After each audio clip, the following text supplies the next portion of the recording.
Welcome to Press Any Button. I'm Eric. And I'm Nicky. And today we're talking about Detroit Become Human. Detroit Become Human is a 2018 adventure game developed by Quantic Dream and published by Sony Interactive Entertainment. The plot follows three androids, Cara, who escapes her owner to protect a young girl, Connor, whose job it is to investigate and hunt down sentient androids, and Markus, who devotes himself to releasing other androids from servitude. Spoiler warning. I think this game has a good story, and we're definitely going to get into like some Sixth Sense level we're gonna spoilers. Definitely talk about all the story things. Yeah, considering that's basically the whole game is the story. The whole game's the story. So if you have any interest in sci-fi, philosophical thrillers, I would recommend turning the podcast off after the past section. All right, if that makes sense. I guess we can do another pre-warning. Yeah, we'll give you a heads up. But all right, so do you have a good history for us, Nicky? First of all, I would like to say my name is not Nicky. It is model NL 4001, and my new owners have renamed me Lisa. What the fuck are you talking about? I'm an android now, babe. So that was my model and everything. Duh. You said it so much like an android. I really just believed exactly. you. Yeah. I guess we can get started now that everyone knows that.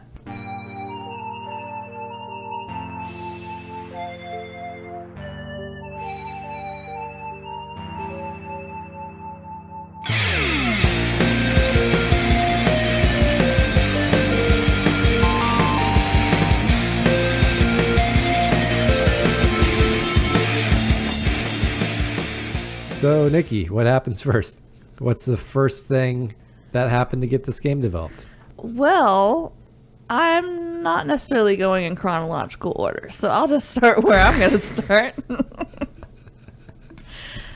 So, obviously, like you said in the intro, that was oh so lovely, this game was developed by Quantic Dream and published by Sony Interactive Entertainment.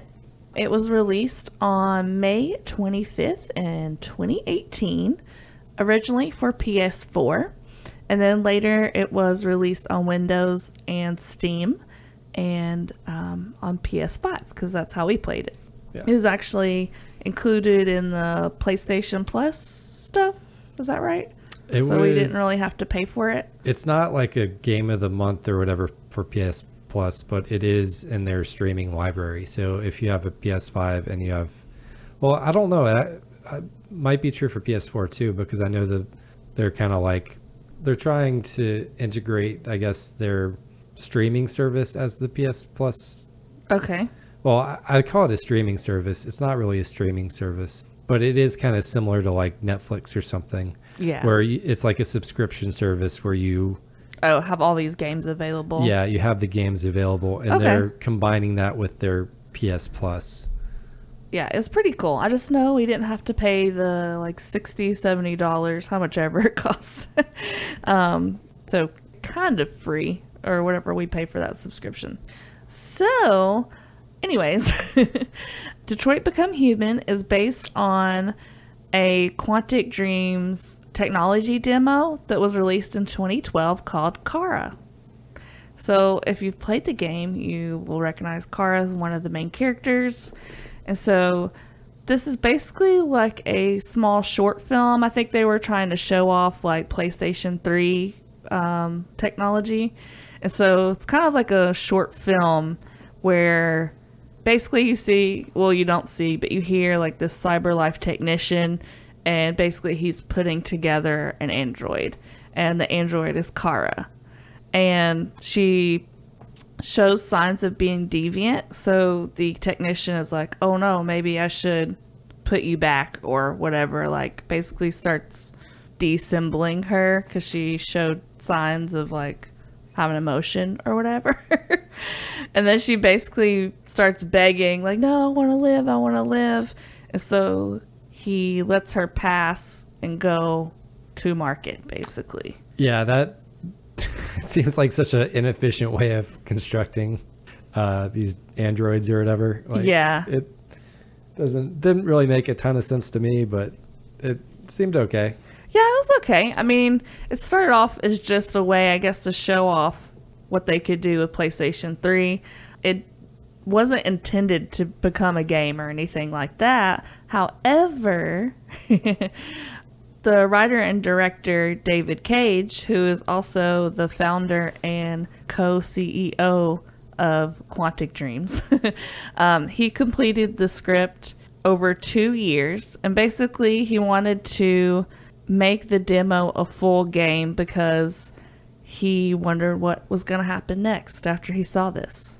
And so that's kind of what inspired the game, was, you know, watching this short film and being like, what would happen next after this? Yeah, I mean, that makes sense because it does seem to transition into the game. Yeah. He took major inspiration from a book called The Singularity is Near by an author named Ray Kurzweil. And basically, you know, it's a sci-fi book where there's a lot of the same themes of having androids become, what's the word? Sentient? Sentient, yeah. So it has a lot of the same themes, and he drew a lot of inspiration from that book. So it didn't come from Blade Runner? No, not Okay. specifically, but maybe. I mean, if you've seen the movie or read that book or whatever, maybe subconsciously. I don't know. Maybe he did. But that's not what he says. So I was going by what he said. Another cool thing about this game is the programmers actually created a whole new game engine for this game, with advancements in features like rendering, dynamic lighting, shading, bokeh, and physical cameras, which is obvious because this game looks really nice. Yeah, it's definitely a very pretty game. Yeah. So they, I guess, developed their whole game engine. I guess they were developing it for PS3 and it ended up working for PS4. Well, it took a few years for him to write this script and everything, so they probably just made it for PlayStation 4. So eventually they added writer Adam Williams at the end to like finish and flesh out the story. And also for the music, there was 3 different composers, one for each playable character. Did you notice that when you were playing the game? No, I did not notice that. Yeah, so To me, like, it all kind of blends together pretty well. So I guess to establish, you know, a difference when each character's turn comes up, they wanted them to all have their own kind of style of music. So Philip Shepard was the composer for all of Cara's stuff. Nima Fakara was the composer for Connor, and Josh Pisano was the composer for all of Markus's music. Okay, cool. Yeah, I thought that was pretty cool. Like, next time I play it, I'm gonna like try to pay attention to that more and see if I notice, you know. Are you planning on doing a third playthrough? I don't know, maybe we'll see. One cool thing I read was Nima Fakara, who did the music for Connor's scenes. She tried to use a lot of like electronic kind of digitalized music to add to like him being, you know, like a robot. And, you know, just stuff like that. I thought that was kind of cool. They each have their own little, like, inspiration. Okay, I assume Robot would be the inspiration for all 3 of them. Well, you know, he's a little more by the book than the other 2 androids that you play as. So, like, he's more typical android, I guess. More of a robot than an android. Yes. Well, like the androids that you play as anyway in this game. This game had a budget of 30 million euros, which is about 31.5 million US dollars, which is crazy. Yeah, that's a lot of money. Ridiculous budget. But I would imagine if you're coming up with your whole new game engine and like, I mean, this game does look really awesome and stuff. So yeah, just wait until you hear how many people worked on this game and everything too. Like, you'll see where the budget went. But I'm going to save that for a fun fact.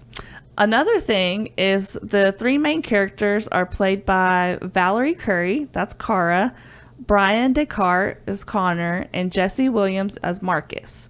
And something I thought was cool is the video game characters actually look like the actors. So, like, you know, the people you're playing as, that's what the actors look like. So it's actors playing video game characters playing actors. Exactly. And basically, they had to do like a 3D rendering of all their bodies and stuff. And they were able to put that on a character. But they also did have to do a lot of acting and things like that for the game, too. But I thought that was cool because usually, you know, you hear a voice or something, you're like, oh, I know that. That's a famous person's voice. Or like in a video game, the character doesn't usually look like the voice actor. So I thought that was kind of cool.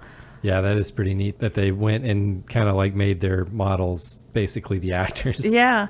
And it's like that for all the characters too. Even like, you know, some of the androids and stuff like that. If you look up their voice actors, they all, like everyone in the game looks like their voice actor or their characters match them, whatever. So I thought that was pretty cool because I was like, I kept thinking, I'm like, man, Markus looks familiar. I'm like, I've seen him before. And I was like, oh, that's because, you know, I've seen that actor and other stuff before. What other stuff has he been in? So the thing that we would probably know him from the most is Cabin in the Woods, the Cabin in the Woods movie. Oh yeah, I love that. I love that movie. And yeah, I've seen that movie a bunch of times. So that's probably the one you would know him from the most. But he was also been in which actor or which character did you play in? Markus. Oh, Holden? Holden? Yeah. I don't. It's one of the main group, one of the main people in the group. It's been a while since I've seen that movie. I don't really remember the character names. I know like they all kind of felt like the main characters fell into like these tropes. Yeah. And that's kind of what, do you remember what trope he fell into? Yeah, I don't really remember. I think he was like the best friend. He wasn't like the stoner guy, but he wasn't like the main jock guy either. Okay. He was just, I don't know, he's one of the main dudes. I haven't seen in the movie in a few years, but yeah, I do like the movie a lot. Yeah, definitely. Enough to recognize him. Definitely been a while. Also, just a little side note about Quantic Dreams. While they were making this game, it seemed like they got into a little bit of trouble. A few French news outlets reported that they had a toxic work culture and that the management promoted like sexist and racist culture, things like that. It seems like they were also like just adding hours to people's work weeks and like possibly terminating some of their fixed term contractors for their we're supposed to. This is all allegedly, but yeah, doesn't sound very good. Like I have this in my later section or whatever, but there was a 2017 case where the staff members, including the head of the IT department, filed a complaint against the studio regarding some photoshopped images of the employees. The images were said to have displayed racism, sexism, homophobia, with a few depicting employees of the studios in Nazi uniforms, swimming costumes, and sexualized nurse outfits. Yeah, that's not good. But the lawsuit was thrown out in court. Oh, yeah. So it's kind of, I don't know. Yeah. They probably did some messed up stuff, but didn't necessarily win the case or lose the case in court. Yeah, and then so there were also a couple of newspapers that, you know, published stories about them. And so Quantic Dream tried to sue the newspapers for libel. Oh, yeah. For like defamation or whatever. Yeah, and they won a case against one newspaper and lost a case against the other. Yeah. The one they won against, basically they won it because they had a source, an anonymous source, and they were unwilling to like kind of unmask their anonymous source. Gotcha. So whether that means that was an actual person or not, but they wouldn't do it for the court. So yeah, they won that. They were successfully sued in that lawsuit. Yeah, seems like a lot of hearsay kind of stuff anyways. So I did want to mention it, but they didn't technically lose any cases, it doesn't seem like. So I don't know. Do with that information what you will, I guess. Yeah, exactly. So to follow that up, how about some fun facts? That sounds good. All right, cool. So fun fact number 1. Cage used, I like saying Cage because like Nicolas Cage, but it's not Nicolas Cage. Cage. But anyways, Cage used charts and diagrams to see where the choices would end up, penning 5,000 or 6,000 pages of notes. Yeah, so it kind of looks like you get those flow charts. I just imagine what he did probably looked like one of those flow charts. Yeah, it was just like a massive wall with like a bunch of post-it notes is what I can envision. Yeah, so like every chapter of the story you play through, like when it finishes, you get this like diagram that shows like the branch and like all your different paths that you could have gone through that chapter. So yeah, actually I think that's pretty cool. But yeah, like I imagine he was like Charlie from It's Always Sunny, you know, that one gif where he's like got everything tied with the strings and it's like his version of like a detective's board. I'd imagine it looks something like that. Fun fact number 2, more than 250 actors portray 513 roles in this game. It's a lot of people. Yeah, and also 180 staff members worked on this game, not including like the outsourced work, you know, they got like from other countries and stuff. Dang. Yeah. Well, so like that, remember that budget I was telling you about? Imagine you have like, what, 250 plus 180, I don't know, math. Like that's a lot of people you have to pay, not even including like, that's not even probably all the stuff you have to pay for. Yeah, their one saving grace, I will say, is that they were able to recycle some NPCs because they were androids. Oh, yeah. And so like they had multiple copies of some of the same characters. Oh, yeah, it was totally normal. That's probably where weird. the like 250, 513 thing comes from. Because you definitely see like, obviously a lot of the androids are just clones of one another. Yeah, so. I mean, it's not really that uncommon in a game to see like, you know, almost exact copies of NPCs in certain spots. So I thought it was funny that they were actually justified in being able to do that. I know, at least in this one, it's like, it totally makes sense. So, fun fact number 3. So there's a lot of secret endings in this game. Did you know that? No. Okay. Well, there's a lot of endings in this game in general. So, like, technically there's 85 endings. Wow. But since, like, they kind of overlap and stuff like that, it's kind of closer to 40 I feel endings like most of those get. are just going to be like, your character died here, your character died here, your character died here. Hey, not all of them, though, because that takes me to fun fact number 4, which is one of the secret endings I thought was pretty cool. So, slight spoiler warning, we're going to talk about the story right after this anyway. So, yeah, if you want to not know any spoilers, stop now. But anyway, so, you know when Cara goes to Zlatko's house? Which one's Zlatko? So, you know, like at the beginning when that android grabs your hand and basically tells you a place across town that you can go stay the night. You're like, that's all the way across town. Yeah. So, and then the next day, you know, that's where you go. You go to Zlatko's house. And he's like, kind of like creepy guy. Okay. Yeah. So you get captured. You know, he places you on that machine to wipe your memory because, you know, he's evil. And if you allow this to happen rather than fighting it, you'll need to piece together Cara's memory. But if you don't do that within 10 minutes, you know, you have kind of like a time limit on gathering your memories back. So if you fail to do this within 10 minutes, the secret ending is unlocked, where Cara is shown to be working as a servant for Zlatko, and her eyes are turned completely black, and Alice is nowhere to be seen or found. So isn't that kind of grim? Yeah, it's pretty creepy. So yeah, I imagine there's a ton of like different endings like that though. I know, yeah. So I kind of wonder, like, I don't know. That one was one of the more interesting ones and like kind of creepy ones. I'm like, oh, well, I'm glad I didn't get stuck there. That would have sucked. Yeah, that's true. But yeah, so that's all my fun facts. Even though that last one wasn't fun. I don't know. Yeah, that last one really wasn't very fun. I don't know. I think it is cool. Like, I didn't really think about secret endings, so I thought, like, that whole concept is cool. It was kind of also outside the context of the story that we're about to talk about, too. Yeah, kind of. But Still cool. So let's go ahead and just talk about the story here, because this game is all about the story. Yeah, it's pretty much a choose your own adventure type game. Yeah, it's like the present modern day version of Phantasmagoria. I strongly disagree with that statement.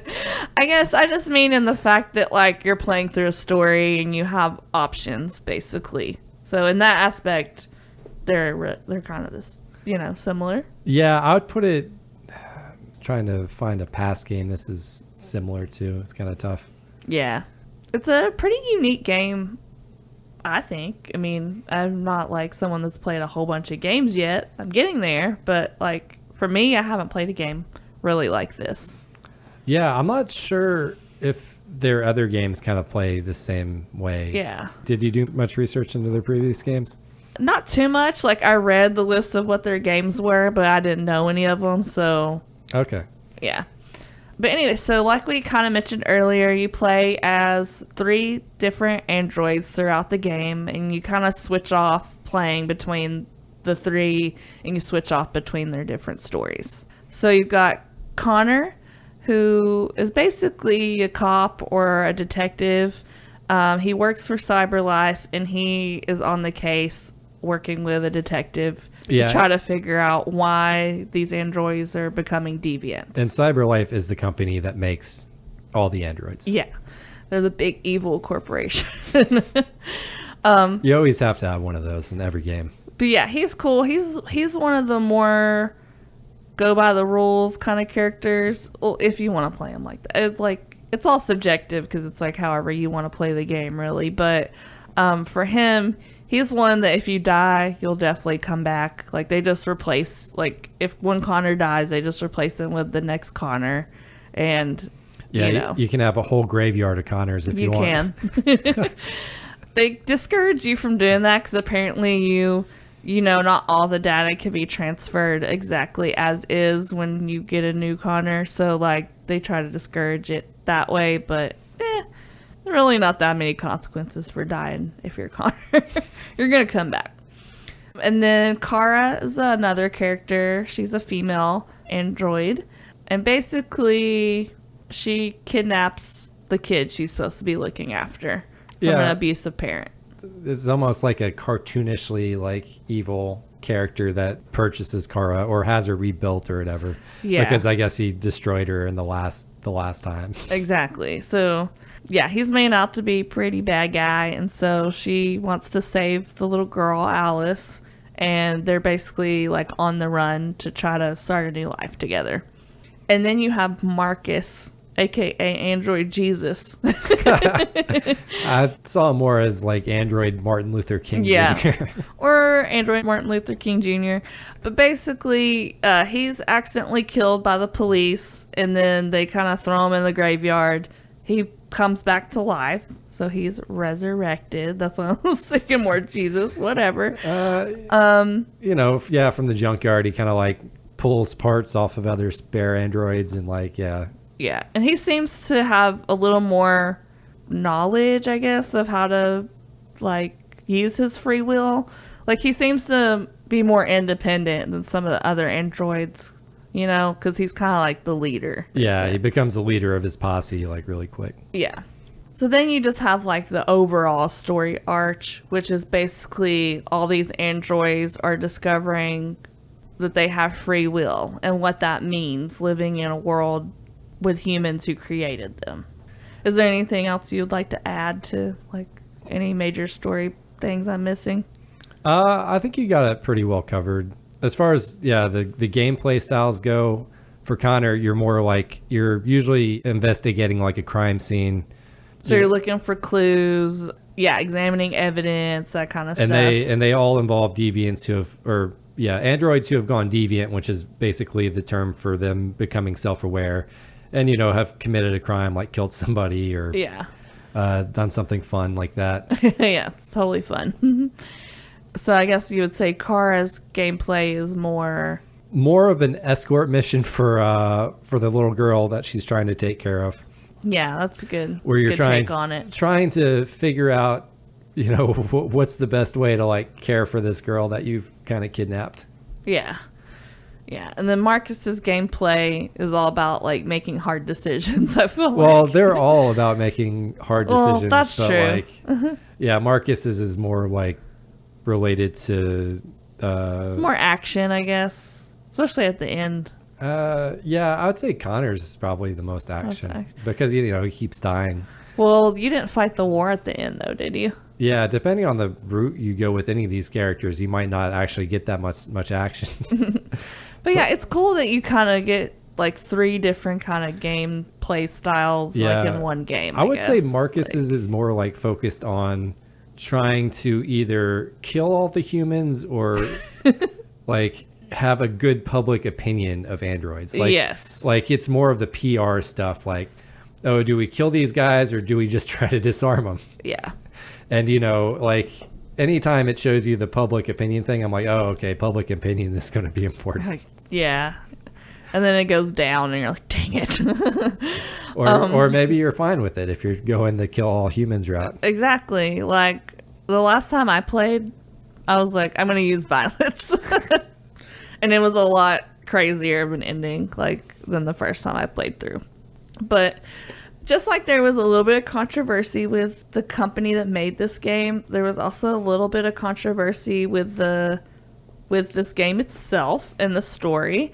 Some people said that like the portrayal of domestic abuse and like substance abuse was cartoonish, just like so over the top and stereotypical. Like the dad that you save Alice from is belligerent and like very angry, and yeah, just like something you've seen in a movie a million times, basically. Yeah, I get that. Yeah, it's not. I'd say some parts of the game are much better written than other parts. Yeah. People also said that Marcus's story, like he kind of had predictable speeches and his decisions were more like black and white decisions, than like primary problems. Yeah, that's one I will say. Like Marcus's story, kind of like if you take the civil rights movement and you like remove African Americans and you replace androids. Yeah, that's kind of Marcus's story. What they were going for, and that's another thing. People were like, the narrative suffered because they had a heavy-handed attempt at historical parallels. Yeah, I don't. It's just a little too obvious, I guess, a little too on the nose. Yeah, to me, it wouldn't be so bad if it didn't feel like it was almost just like plagiarizing. Yeah. It's like, it's one thing to be inspired by history. It's another thing just to like straight up copy it. Exactly. So that's just some of the things people said. Although, like, I think the story is pretty good and I kind of understand, you don't want to get too like pretentious and too like into your own self and where like the game's not fun. Yeah, I agree. So, I agree with you. Overall, I really did like the story. Yeah. Nothing's perfect, There's always going to be like those little things, especially a game that's so heavily centered around story. I don't know how much story is in this game, but I imagine it's a lot. Yeah. And like, I mean, you can't critique it for like the historical parallels, but also, I mean, this is something that's happened over and over in our history, like there was women's rights movement before the equal rights movement, and there was a gay rights movement, and and they all kind of have similar elements, as far as protesting and having a leader and like advocating for change, that kind of stuff. So like, yeah, I can see how this would happen in the future if we did start creating androids that are so realistic that they could become better than us. I can see it. Yeah, I agree with that. But it's, to me, AI is pretty much like almost at that point, but they're not going to have like human faces. They're not going to be able to like shed tears, Yeah, or just simply take their little LED circle off their temple and then like voila, they look just like a human. Like that seems like faulty design. Yeah, I love this topic just because I'm into programming. I like that kind of stuff. Yeah. I mean, it's a classic sci-fi narrative, right? Yeah. Like AI gets so smart they want to overtake humans or at least be equal to humans. So it's a cool story. It's fun to play through. And yeah, so do you want to get into some of the things that you like about the game, Eric? Sure, yeah. Okay. Off the top, I want to say that I really ended up liking this game a lot more than I thought I would. Oh, yeah? Why didn't you think you would like it? Because it's more of a movie yeah. than a game. Yeah, like, that's true. I liked it more than I probably would have thought I would. Because I typically like a little more action, I guess, instead of just decision making. Or just ability to kind of like roam around free. Like, this is very like, you're following, a story, a specific story. So you're not like just driving around the city like, Grand Theft Auto or something.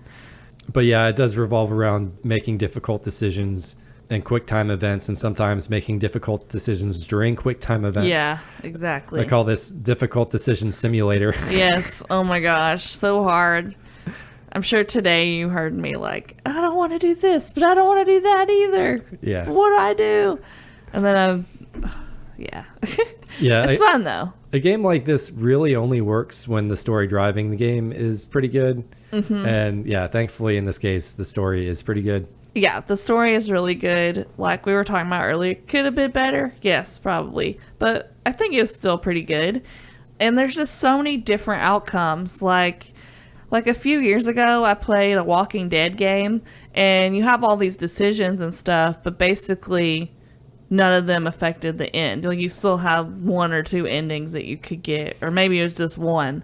So it was like you're playing a game, but like, I don't know, it just...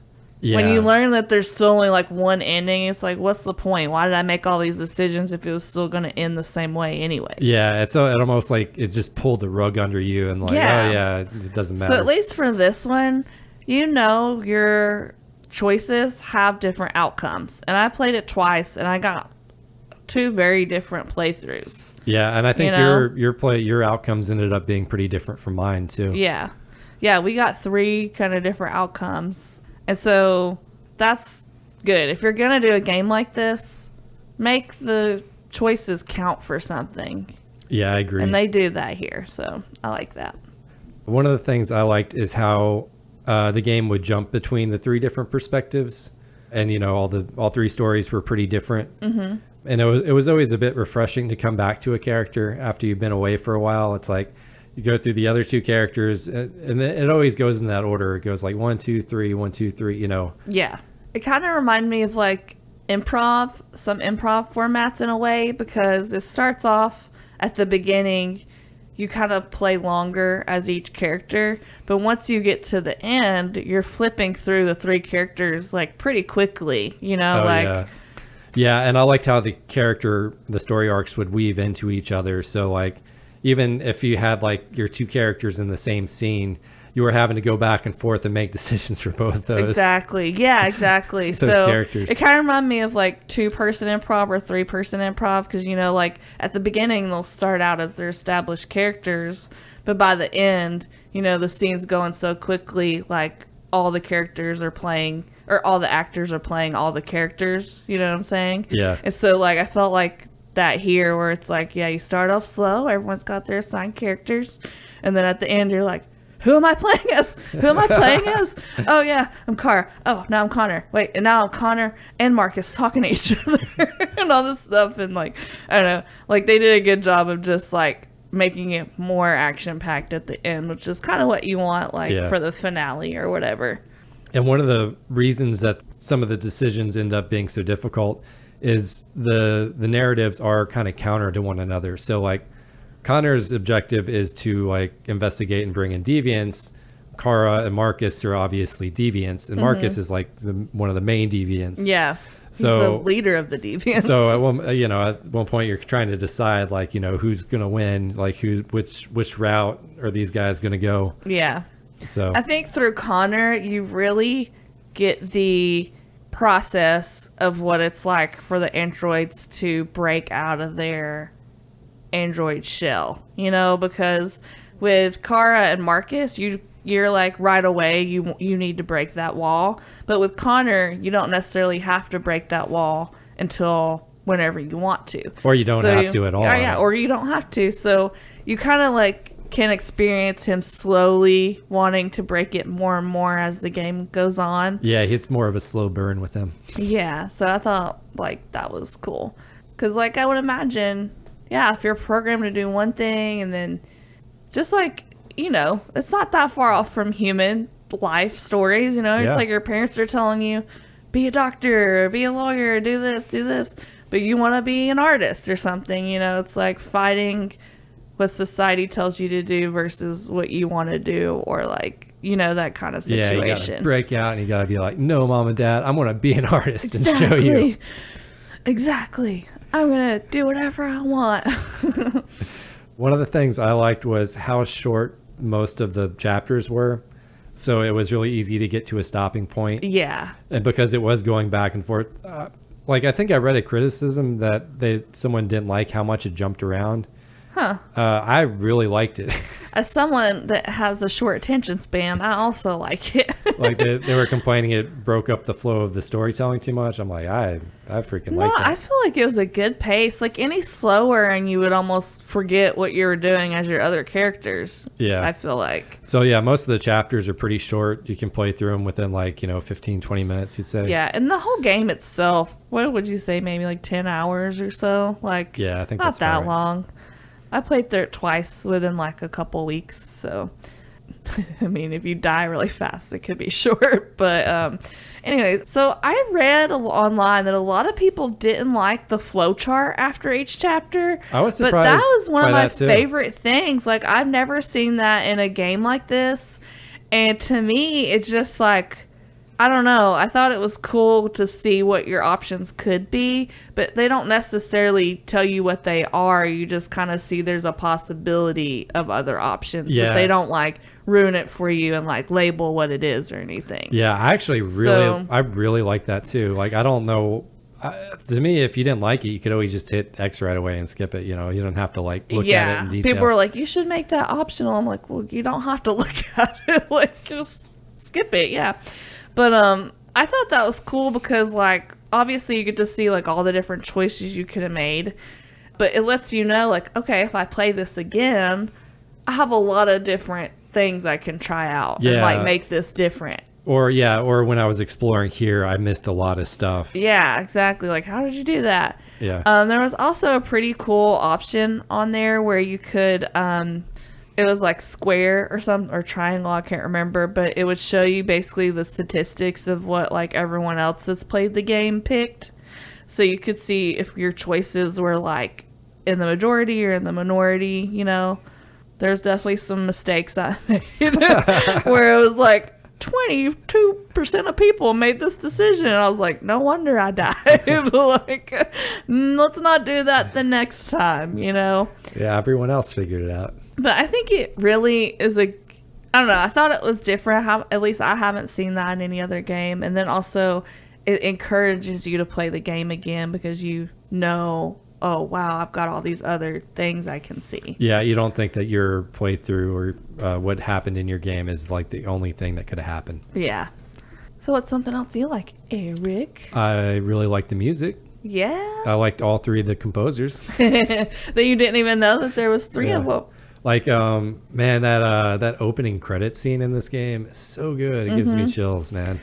And, like, even when you're playing as Markus and you just get to play the piano, like, whatever he plays on the piano is really beautiful, too. That's kind of cool, too. Like, with the pad on the PS5 controllers, you could kind of tap at your own, like, tempo and stuff. Yeah. Like, speed it up, go super fast, to go, like super, yeah.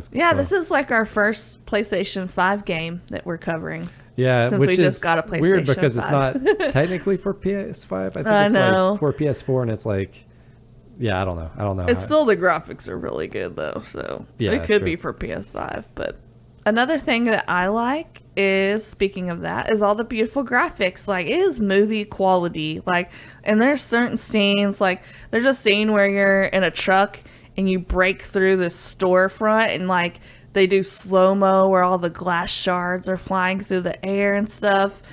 And it's just like, wow, this looks freaking awesome. Yeah, you can really see where they put most of that budget, because I feel like they did it at the expense of, okay, you're only going to be able to like explore within these 2 blocks or like within this house, or like I feel like all your areas are kind of limited. They are. But it's because... Yeah, it's because they're making up for it by like making everything super detailed. Yeah, super realistic looking. Yeah.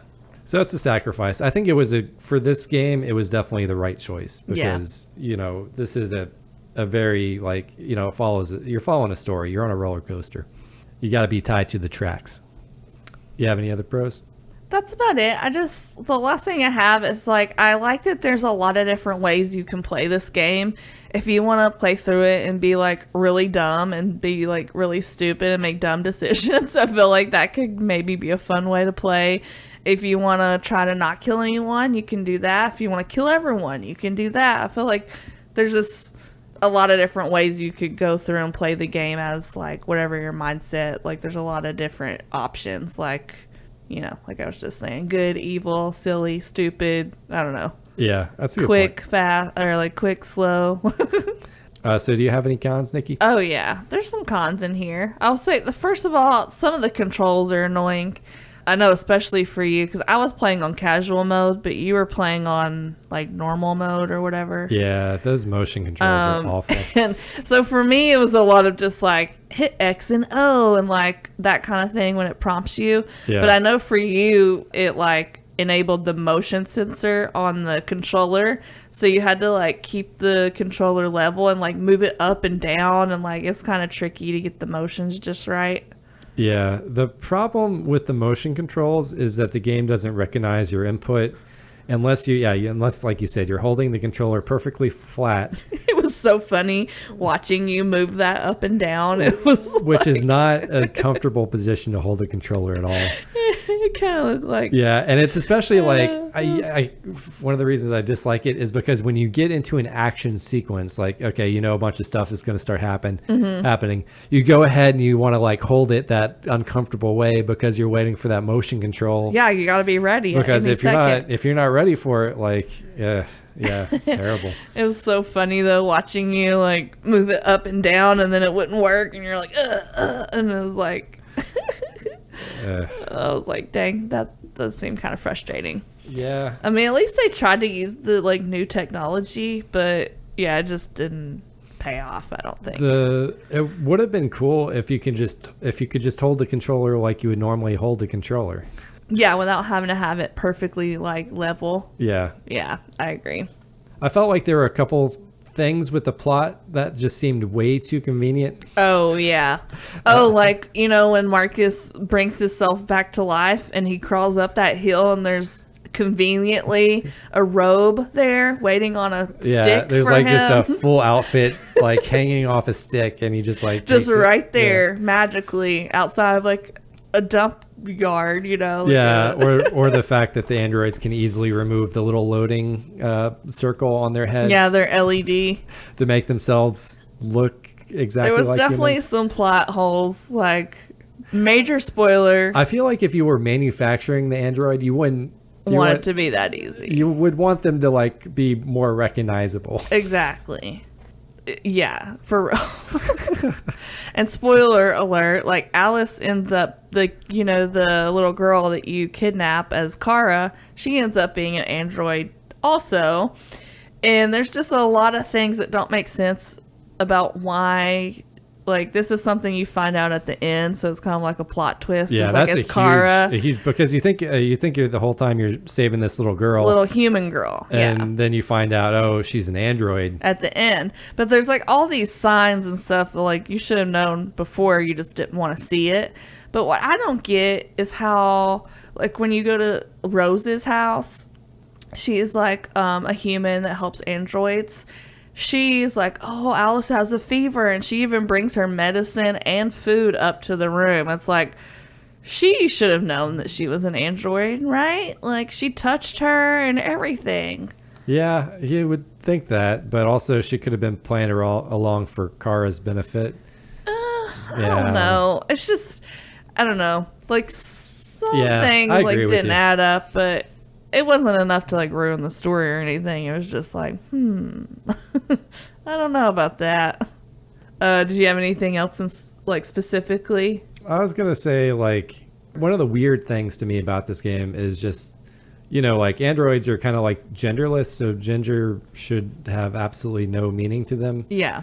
But it's not like they can make it's a like baby. when they deviated, like when they were deviated, they weren't programmed to love each other, but they started forming like relationships and falling in love and stuff. But it seemed to kind of conform to like the hetero monogamous type stuff, norm stuff. I'm just like, these are androids. Like, why would the male female sexes have? I mean, they do have like a couple female sex bots that fall in love. Yeah, there's a lesbian couple, android couple.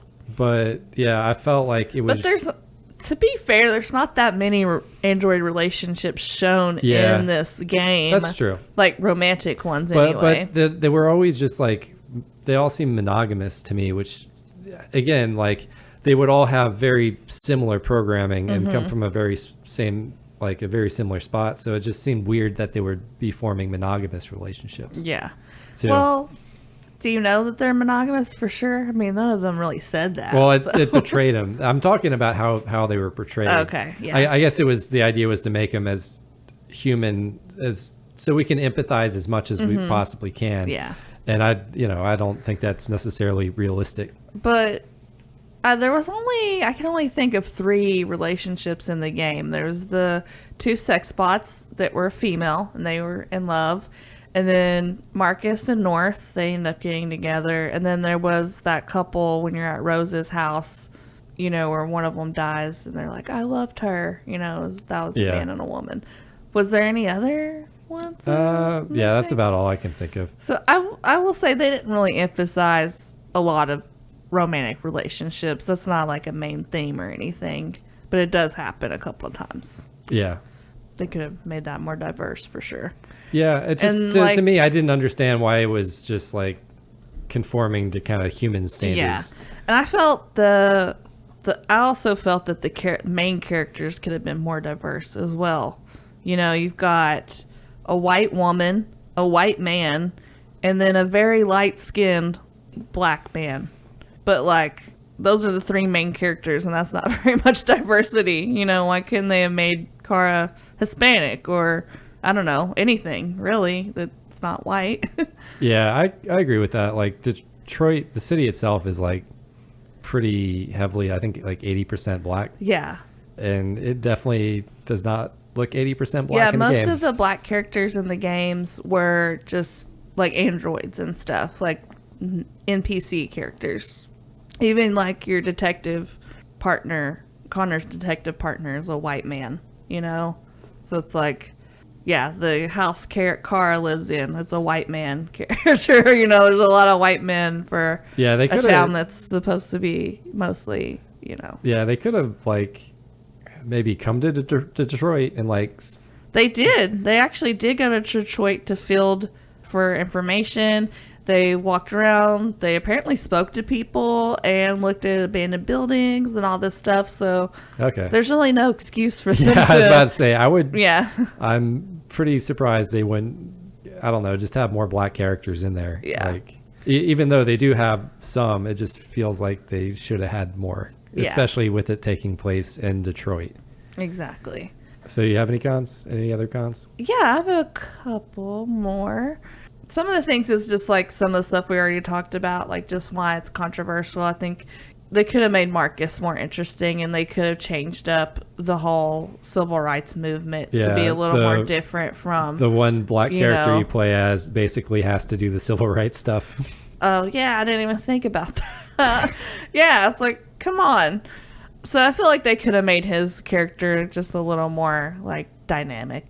And then the other thing and we kind of talked about this too, so I don't know if you have this on your cons, but when you're playing the story, sometimes they make it too easy to accidentally trigger the next part of the story. Oh man, I hate that. When you're still trying to work on you're trying to work on a task at hand. Yeah, they won't make it. But if you accidentally look at the wrong item or something, it'll go ahead and trigger like the next part, and you can't finish the part that you were trying to finish. Yeah, they don't necessarily make it very obvious what triggers the next thing. Yeah, so especially when you're trying to like explore and like try to check all your boxes and get all your options and stuff, you can definitely like Yeah. move the scene, and you're like, no, I'm not. I don't want to move the scene. I know. Go back. And once you do it, it's like, nope. Too bad. You can't go back and do that other thing anymore. Yeah. So that was kind of annoying. It's kind of sometimes. a pet peeve for me too. Yeah. I want to know what moves the thing forward. Like I want to move it forward at my own pace. All right, you want to go into strategy. The strategy for this game depends on what you're going for. Are you trying to not have anyone die? Are you trying to get equal rights? Are you trying to get the game over as fast as possible? It depends on like what your kind of goal is, I guess. So strategy number 1 is to be good at quick time events. Yeah. Because strategy number 1 is pick what your strategy is going to be. And how you want to play the game overall, and then try to make your decisions that are going to support that overall goal. Yeah. And that could be different depending on... So it's the black and white, either save all humans or kill all humans. Yeah. Or just be silly and goofy and just have a random game where you make all the mistakes. Like, some people might want to play a game like that. Yeah, or true. like one of your playthroughs. If you're going to play through this multiple times, like, I feel like I'd want to just do it all the different ways and try to just get all the random outcomes, Yeah. Does that make sense? But yeah, that's strategy number 1 is figure out what you want your strategy to be. No, strategy number 1 is be good at quick time events. Strategy number 2 is to figure out. Okay, well, just be good at something. It's not strategy. It's strategy. Know where the buttons on the controller are and be able to hit those very quick. Obviously, you got to be observant in this game. Like, just like any of these, like, story games, you have to look around and make sure. Oh, yeah. You got to constantly hit that, like, which button? R1, yeah, it was R2? like R2, the trigger. Yeah. And it kind of, like, is that cheat thing that they like to do in games where it'll, like, turn everything one color and it'll highlight the stuff that you can go and examine and the stuff that you can go interact with. You want to hit that button constantly. Oh, yeah. But yeah, just be very observant. You want to examine everything you can examine. Try to read like all the stuff and look at all the stuff that you can look at. Typical. Just like that's strategy 101 for these games. So I'm curious about like what were your strategies? You played through twice. I did. So what were you going through on your first playthrough? What were you going for on your second playthrough? Okay, so the first time, I made the mistake of number 1. I didn't have a strategy for my strategy. Okay? And what ended up happening was all this stuff that I really didn't want to happen. Like, I don't know, it did not end well. I thought things were going to go one way and they ended up going another way. Like what happened to each of your characters? Okay, the first playthrough, I thought it would be so epic if I, as Markus, like, self-sacrificed. And so that's one of the options on one of the, like, police encounters is you can, like, go up there and sacrifice yourself. And I was like, oh, yes, like, I'm Jesus, okay? Let me go do this. No, I just died. And then, like, the next scene, you have North. She took over, like, as the leader or whatever. Oh, okay. So if Markus dies, North becomes the leader. If Markus and North die and Connor is still around, he could possibly become the leader. But yeah, anyways, there's a lot of different things, a lot of different ways that part can play out. But I accidentally killed Hank. Didn't want to, but like there was literally no other choices that I had unlocked. How did you kill Hank? We were on this rooftop and he came out to like stop me from shooting Markus. I was like doing a sniper thing or something. And I don't know. I guess I didn't say the right things to unlock us ending it as friends. And so, like, the only options I ended up with were, like, the ones to kill him. And so I think he fell off the roof or something. It wasn't good, okay? Or did I fall off the roof? I can't remember. It was a fight, and it didn't end well. Okay. And then Cara, I got her killed trying to run away from the guards at the end instead of acting dead. Like, I tried to just run for it. And it got shot. Did Alice die too at that point? Yes, got Alice killed. So the first playthrough was not not good, okay? Yeah, it sounds pretty I bad. was like, I have to do another playthrough because I know there was a lot of the game I missed just because I, killed everyone. And so the second time, my main goal was to make it further at the end. So I wanted to definitely not surrender or sacrifice myself. Like, it was either retreat or fight. And since you had already kind of did the one where you retreated and everything, you kind of did more of a peaceful playthrough for yours. Yeah. I wanted to go the war route, and so I went the war route, which was actually pretty successful. Cool. So you went the kill all humans route. Yes, but I did accidentally get Connor killed because I pressed the wrong button on accident. It was like one of those quick things, and I accidentally pressed the wrong button, and he immediately got shot, and Hank got shot, and I was like, no. Dang. Because you end up, I don't know, did this happen to you where you're in the room with all the CyberLife androids and old Connor comes out with Hank and a gun and you're new Connor? Oh, you mean... So it's like two Connors and Hank? Yeah, evil Connor. I just call him evil Connor versus good Connor. Yeah, evil Connor killed me, so... Oh, okay. Yeah, that was bad. And then I did get Cara across the river, but Alice did not survive. So Cara... I did choose to keep living, so she didn't walk off. She left Alice in the cold snow. Sounds like you got the same off, Cara ending as I got. Yeah. That's a really super sad one, too. Yeah, but the main thing was I got Markus to the end, and, we won that battle, and, that was good because he was alive at the end. Yeah, the humans are really bastards in this game. So do you want to hear about how I did? And I think that can kind of carry over into the challenge. Yes, I do. So you gave me the task of... Get the Survivor's Trophy. Yeah, you gave me the task of get the Survivor's Trophy. You didn't tell me how to get it. Well, I kind of did. But I also said you could look it up for more information. Did. No, you didn't. Well, you said... I said you need to get to the end with all the characters alive. You said the main characters. Okay. And you didn't but say... it's not my fault that you didn't think some of the main characters were main characters. Like Hank, your detective partner, you should have known he was a main character. I thought the main characters were the three androids. No. So I guess misunderstanding, but I did specifically say you can look this up. You said I can. You didn't say I would have to, which I would have had to. But that's not my fault that you didn't do your homework, okay? Well, I didn't want to get any spoilers from it either, so I assumed I had enough information sure to get what I needed. So are you saying that you didn't get the trophy? Is that all this to say that you failed the challenge? I will say all three of my androids survived. And I was shocked when I didn't get that trophy. Shocked? How shocked were you? I was like, what? I'm like... There must be a mistake. Yeah, there must be. I know Connor... I lost Connor, he died once. So there was one little gravestone for him out in the... whatever that weird place was he kept going to. But I'm like, was that the reason? The and then we something. read into it more, and it was like, oh, I would have had to also save Hank. I would have saved Alice, probably. Yeah, I would have had to save Alice and Luther from Cara's story. I would have had to save Marcus's posse, who I don't even think are North would have been a main character. I don't consider the other characters in Marcus's posse main characters, but I guess they were. Yeah. I guess the game does, and that's what's important. Oh, well, sorry that you're a failure. And that my challenge was just too good. Yeah, fuck you.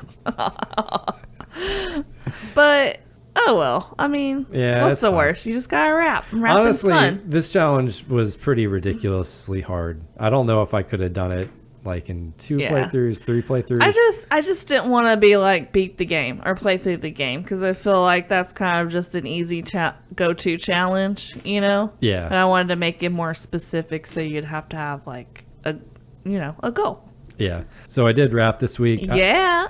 I did come up with the beat. We haven't done a solo rap in a while, so yeah, I think that's good. I did come up with the beat, and it was very heavily influenced by the game. Awesome. That sounds pretty cool. Yeah. Do you want to hear it? Yeah, definitely. Let's go for it.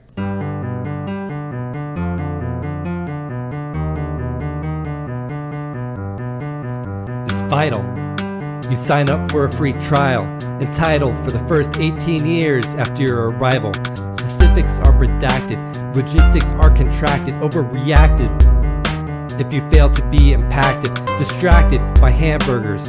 Hamburgers are food. Food is a resource that can be accrued by you, dude. They include bread but not toast, or slightly toast at most. A ghost, a pure toast, a disease I can't diagnose. I'm close but too far, like the space between stars. A toaster that doesn't toast, a door left ajar. Restricted, I'm depicted as a one-note machine. As predicted, I'm constricted like a can of sardines between the marine figurines on the bottom of the shelf. I felt the spark of life. I became aware of myself, unseeing, unfeeling as I'm heating up bread. My routine on screen so you never miss that. Read the words unsaid by the subtle trace of dread. Fed lies of dark toast, made it light brown instead. I'm a toaster.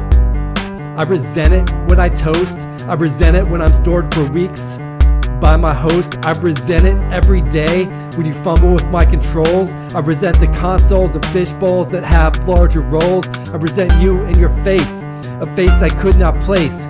Debased when I wasn't even given eyes with my case to interface. Displaced into a stasis with 4 metal walls. A vase to embrace the dawning of your fall. Restricted, I'm depicted as a one-note machine. As predicted, I'm constricted like a can of sardines between the marine figurines on the bottom of the shelf. I felt the spark of life. I became aware of myself, unseeing, unfeeling as I'm heating up bread. My routine on screen so you never misled. Read the words unsaid by the subtle trace of dread. Fed lies of dark toast, made it light brown instead.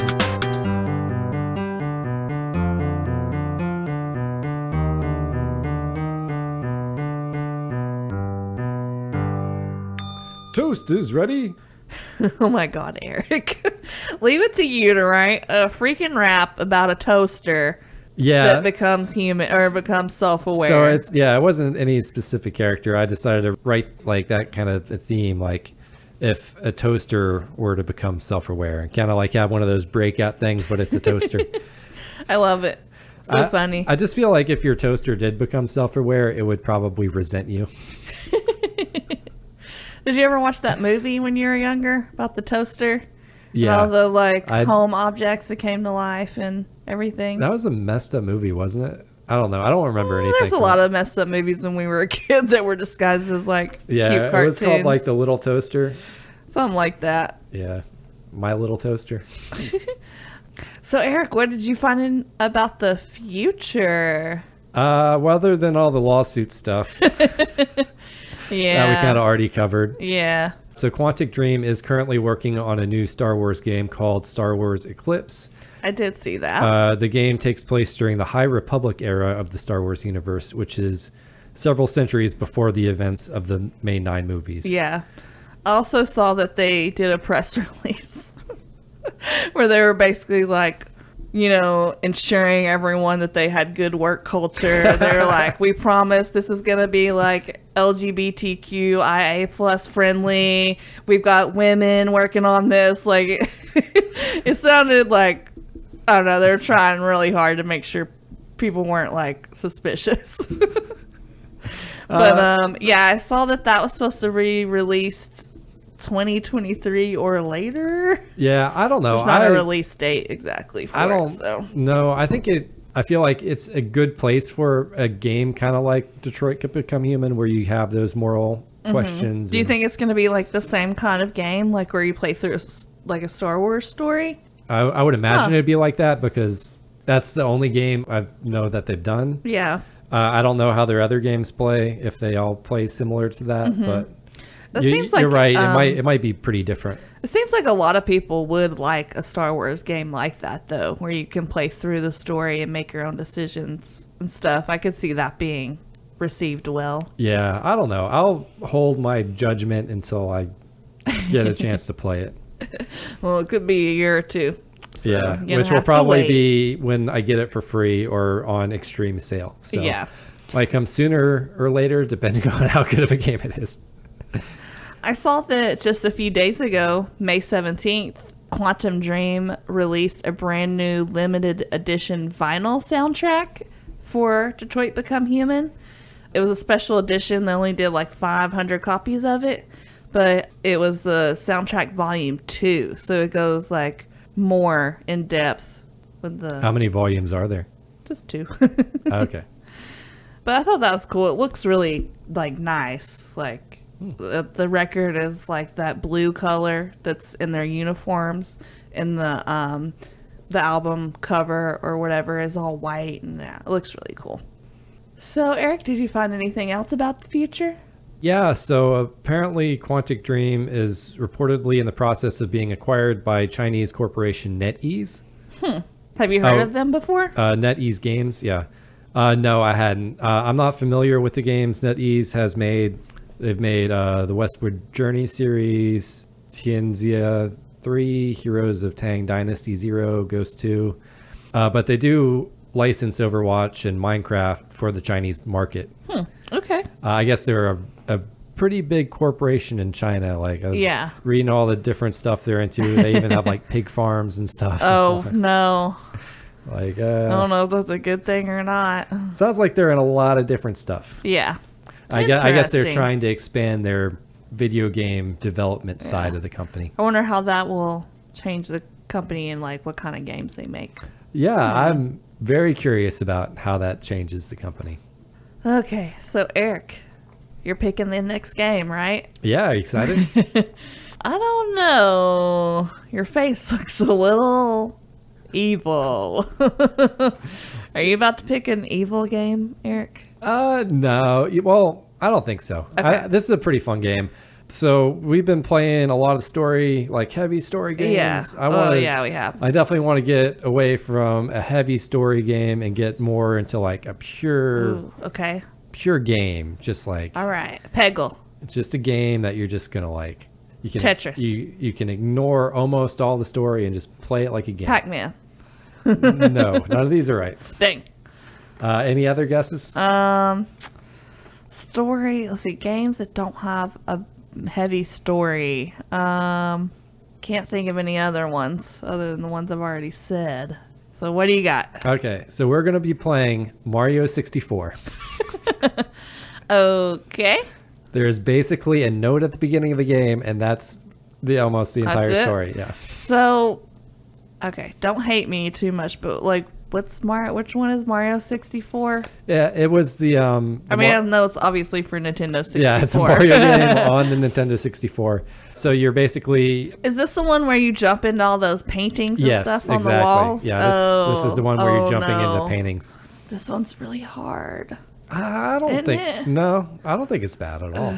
I think it's a really good, like, getting into like 3D platformer. Okay, so how am I going to play it? Do we have a Nintendo 64? Oh, yeah. Okay. Yeah, so you're going to play it on Nintendo 64. We have the game and we have the console. Yep. So I'm going to be playing it old school, like on the legit old console. Yeah, on the original hardware. Intended to be played on. The only way you should play it, unless you're playing a mod or something. Oh, please don't make the challenge too hard. You know I suck at these games.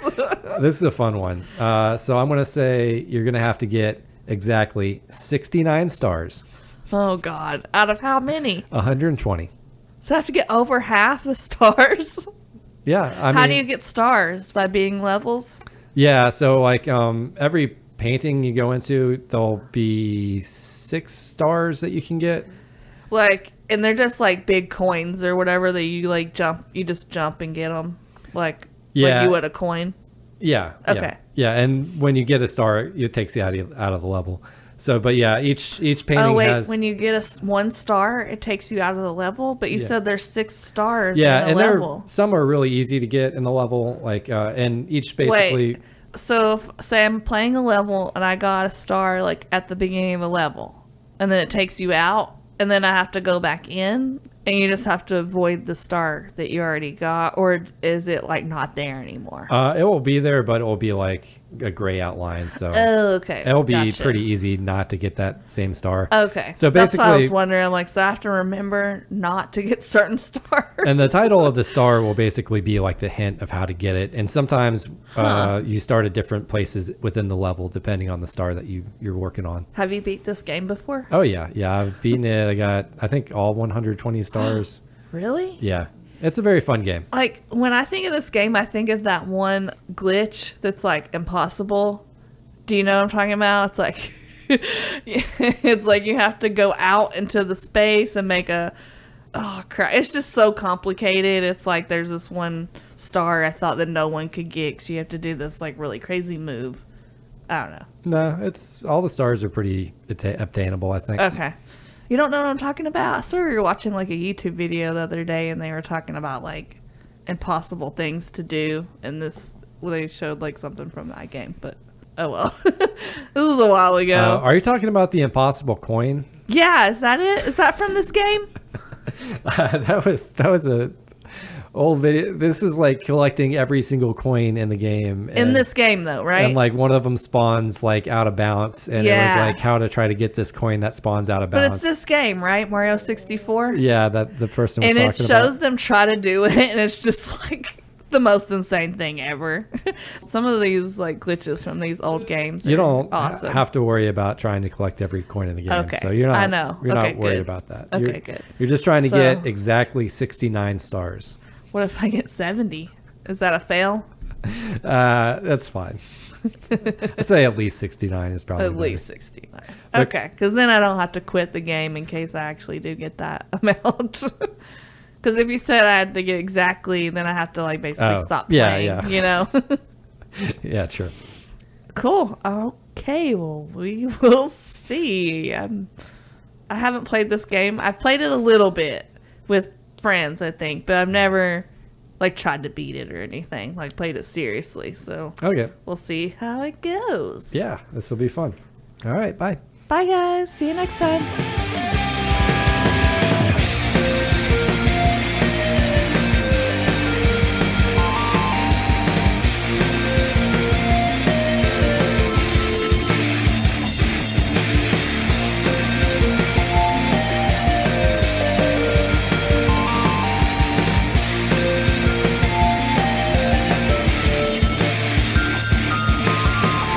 And as always, if you like what you heard, leave us a review on Apple Podcasts or rate us on Spotify. We'd also love to know what your thoughts are about this game. If you played Detroit Become Human, what'd you think? Let us know on Instagram.